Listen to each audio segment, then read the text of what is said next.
নমস্কার বন্ধুরা, বাংলা বাগানে আপনাদেরকে স্বাগত। আপনারা সবাই নিশ্চয়ই ভালো আছেন, আর গাছকে ভালো রাখার জন্য আপনাদেরকেও ভালো থাকতে হবে। দেখেন, আপনাদের সবার প্রিয় বাংলার বাগানে এই হলুদ রঙের ডালিয়া ফুলটি কিন্তু ফুটেছে। দেখেছেন, সাইজটা কিন্তু ভালোই এসছে। দেখেন আপনারা, বেশ ভালোই বড় এসছে।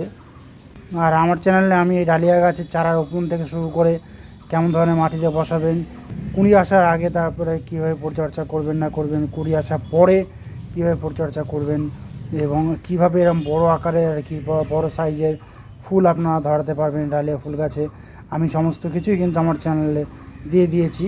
আশা করি আপনারাও দেখে নিয়েছেন এবং আপনারাও আমার মতো এরকম বড় আকারের ডালিয়া ফুল আপনাদের বাগানে ফোটাতে পেরেছেন, বা আমার থেকে আরও বড় আকারে ডালিয়া ফুল ফোটাতে পেরেছেন। দেখেন, দেখতে কিন্তু বেশ ভালোই লাগছে, পুরো ডিপ ইয়েলো কালার ফুল ফুটে গেছে। এবার যেহেতু এটা মেন ফুল, কিন্তু কীভাবে কুঁড়ি কাটতে হবে সেটাও কিন্তু আমি দেখিয়েছি। তো এই ডালিয়া গাছ নিয়ে আশা করি আপনাদের কোনো পরিচর্যা করতে কোনো রকমের অসুবিধা হয়নি।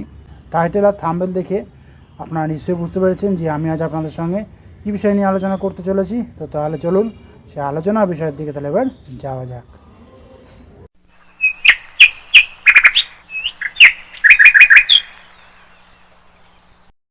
দেখেন, আমাদের বাড়িতে পাঁচিলের বাইরে কিন্তু একটা মেহগনি গাছ রয়েছে। দেখেন, পাতা পড়ে কিন্তু একদম মানে ছড়িয়ে গেছে আর কি পুরো। দেখেছেন তো। এখন যেহেতু বসন্ত ঋতু চলছে, সেহেতু এই গাছে আর কি, শুধু এই গাছেই নয়, সমস্ত গাছে কিন্তু পত্রমোচনের সময় চলে এসছে।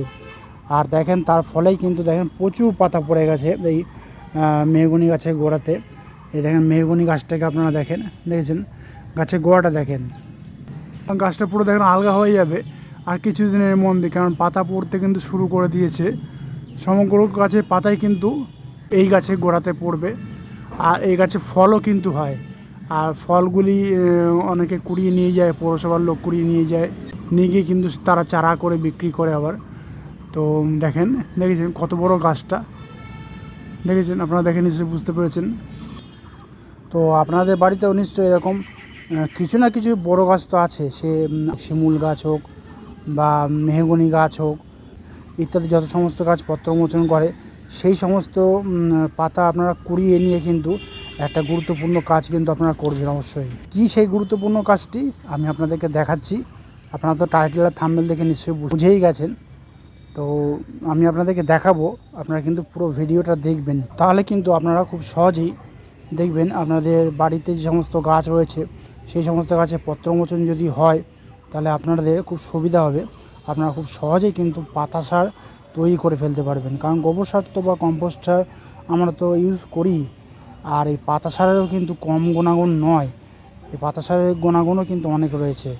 কারণ এই পাতা সার যদি আমরা আমাদের গাছে মাটির সঙ্গে মিশিয়ে আমরা মাটিটাকে তৈরি করি, সমস্ত রকমের পুষ্টিমূল্য মানে প্রকৃতির পুষ্টিমূল্য এই পাতা সার থেকে কিন্তু গাছ খুব সহজেই পেয়ে যাবে।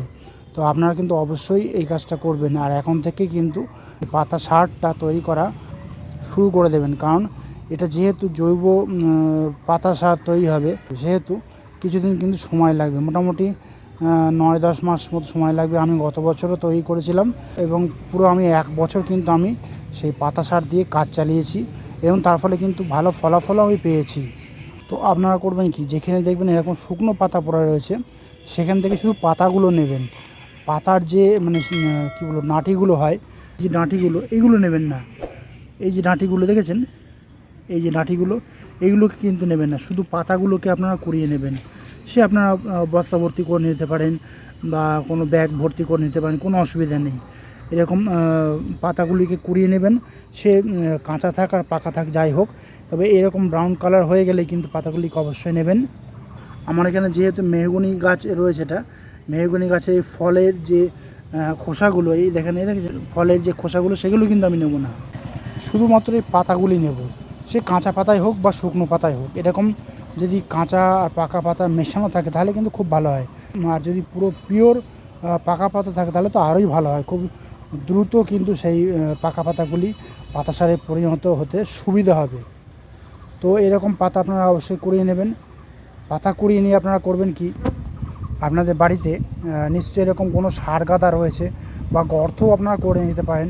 কারণ এই মাটি সহ যে গর্তগুলি আপনারা করবেন, এতে হবে কি ওদের সুবিধা হবে, মানে পাতা পচতে অনেক সুবিধা হবে। তো গর্তগুলিকে ভালোভাবে করে নেবেন, কোনো প্লাস্টিক যেন না থাকে সেই গর্তে। তো আমার এখানে কিন্তু আমি এরকম গর্ত করে নিয়েছি। এবার করব কি, আমি ওখান থেকে পাতাগুলিকে কিন্তু আমি কুড়িয়ে নিয়ে আসবো। কুড়িয়ে নিয়ে এসে আমি কি করি আপনারা দেখেন এখানে আমি এরকম সোলার বাক্স করে আমি 2 বাক্স মতো পাতা আমি নিয়ে এসেছি। এটা শুধু আপনাদের দেখানোর জন্য। আমি আরও পাতা কিন্তু ওই গাছে গোড়া থেকে কিন্তু আমি কুড়িয়ে আনবো, বস্তা করে কিন্তু আমি কুড়িয়ে আনবো। তো তাহলে কিন্তু অনেক পাতা সার আমি নিজেই তৈরি করতে পারবো। নার্সারি ভরসায় কিন্তু থাকতে হবে না, বা নার্সারি থেকে পাতা সারও কিন্তু কিনতে হবে না। তো এই যে পাতাগুলি আমি যে কিনে নিয়ে এসেছি, পাশে দেখলেন যে একটা গর্ত আমি তৈরি করেছি, এটা আমাদের সার গাদা বলা হয়। সেই সার গাদাতে করবো কি, আমি এরকম দেখেন পাতাগুলিকে আমি এরকম ঢেলে ফেলে দিচ্ছি। দেখেছেন, পাতাগুলিকে কিন্তু আমি ঢেলে ফেলে দিলাম। দেখেন আপনারা দেখেছেন, পাতাগুলিকে আমি ঢেলে ফেলে দিলাম। আমি আর এক বাক্স আর কি পাতা করিয়েছি, সেটাও কিন্তু এখানে আমি ঢেলে ফেলে দিচ্ছি।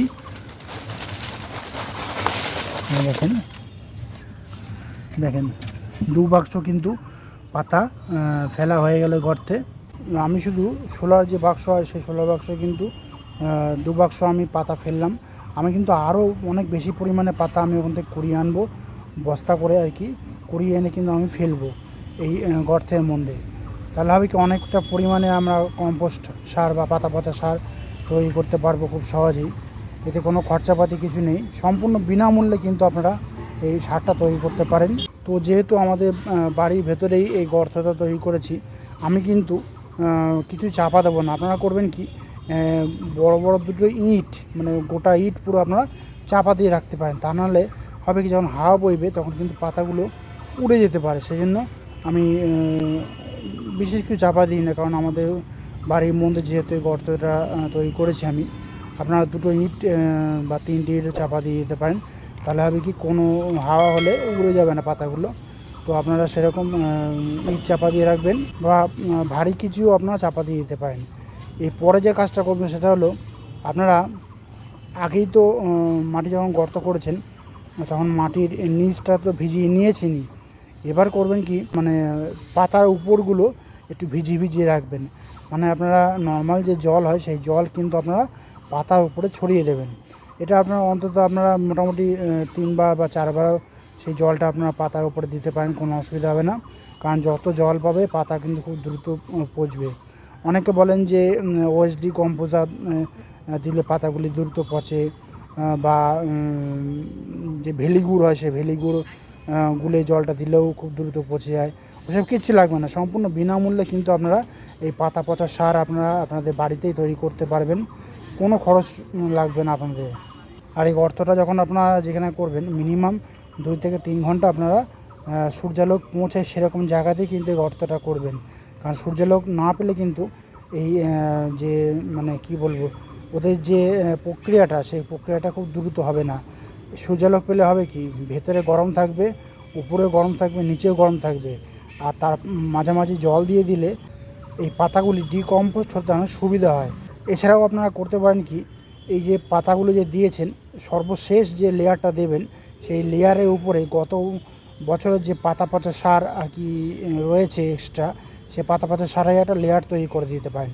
তাহলে ওদের ডিকম্পোস্ট হতে আরও সুবিধা হবে, এবং খুব দ্রুত দেখবেন এই পাতা পচা সার তৈরি হয়ে যাবে, এবং তারপরেই কিন্তু দেখবেন আপনারা ইউজ করতে পারছেন। তো আমি যেভাবে আপনাদেরকে দেখালাম, এইভাবেই কিন্তু আপনারা বাড়িতে পুরো বিনামূল্যে, একদম সম্পূর্ণ বিনামূল্যে পাতা পচা সার বা লিপ মোল কম্পোস্ট কিন্তু আপনারা তৈরি করতে পারেন খুব সহজেই, কোনো রকমের খরচাপাতি কিচ্ছু লাগবে না। তো আমি আপনাদেরকে দেখিয়ে দিলাম কিভাবে আপনারা সম্পূর্ণ বিনামূল্যে আপনাদের বাড়িতে এই পাতা পচা সার আপনারা তৈরি করবেন।